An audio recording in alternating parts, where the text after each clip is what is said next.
তো স্যার এই ব্যাপারটা, এই রোগ নির্ণয় ব্যাপারটা তো একটু যদি জানান আমাদের। রোগ নির্ণয়ের ক্ষেত্রে প্রথমে আমরা সাসপেক্ট করি যে রোগী জিআই ব্লিডিং নিয়ে এসছেন।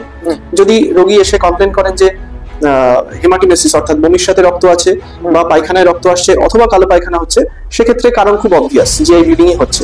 কিন্তু অনেক ক্ষেত্রে দেখা যায় যে রোগী সেরকম কমপ্লেন করছেন না, হয়তো উইকনেস নিয়ে এলেন, লেথার্জি, এক্সারসাইজ ইনটলারেন্স, মানে অল্প হাঁটলেই হাঁপিয়ে যাচ্ছেন, সিঁড়ি দিয়ে উঠতে পারছেন না, বুক ধরফর করছে। রোগীকে পরীক্ষা করে দেখা গেল যে রোগীর অ্যানিমিয়া আছে। তো সেক্ষেত্রে আমাদেরকে সাসপেক্ট করতে হয় যে জিআই ব্লিডিং নিয়ে রোগী এসছেন। জিআই ব্লিডিং যদি আমরা সাসপেক্ট করি, সেক্ষেত্রে আপার জিআই ব্লিডিং সাসপেক্ট করলে আমাদের প্রথম ইনভেস্টিগেশন হচ্ছে upper GI endoscopy followed by colonoscopy. Lower GI bleeding যদি সাসপেক্ট করি, সেক্ষেত্রে আমরা কোলোনোস্কোপি প্রথমে করাই। এবং স্মল জিআই ব্লিডিং সাসপেক্ট আমরা তখনই করি যখন আপার জিআই এবং লোয়ার জিআই কজ কোথাও কিছু খুঁজে পাওয়া যায় না, সেক্ষেত্রে আমরা স্মল বাউল